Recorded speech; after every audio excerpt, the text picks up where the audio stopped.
नमस्कार, आप देख रहे हैं न्यूज प्लस 21। मैं हूं आपके साथ ललिता चक्रधारी। भारत की आजादी को 75 साल हो गए हैं और ये साल आजादी के अमृत महोत्सव के रूप में मनाया जा रहा है। आजादी के अमृत महोत्सव के तहत 11 अगस्त से हर घर तिरंगा अभियान की शुरुआत की जा रही है, जिसमें सभी लोग अपने अपने घर तिरंगा लगाएंगे। इसके साथ ही प्रधानमंत्री नरेंद्र मोदी ने 2 अगस्त से सोशल मीडिया पर अपनी प्रोफाइल फोटो पर भी तिरंगा लगाने के लिए कहा है। क्या आप जानते हैं कि 2 अगस्त का राष्ट्रीय ध्वज से क्या कनेक्शन है और आज 2 अगस्त को राष्ट्रीय ध्वज को लेकर कार्यक्रम आयोजित किए जा रहे हैं। दरअसल आज पिंगली वेंकैया का जन्मदिन है, जिन्होंने हमारे तिरंगे झंडे को डिजाइन किया था। ऐसे में जानते हैं कि पिंगली वेंकैया कौन थे और उनका झंडा डिजाइन के साथ ही आजादी के संघर्ष में क्या योगदान रहा है।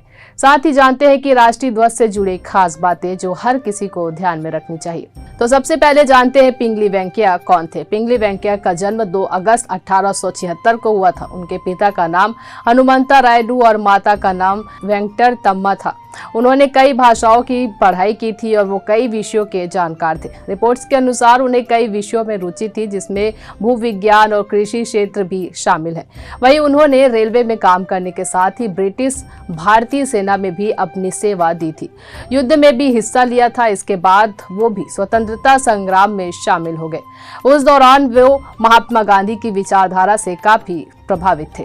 उन्होंने ही तिरंगे को डिजाइन किया था। कहा जाता है कि पहले लाल और हरे रंग से झंडा बनाया था, लेकिन उस पर सहमति नहीं मिली। फिर उन्होंने 3 रंगों से इसे बनाया और साल 1921 में महात्मा गांधी ने इसे स्वीकृत किया। इसके बाद भारत को अपना तिरंगा मिला और उन्हें डिजाइन करने के बाद खास पहचान मिली।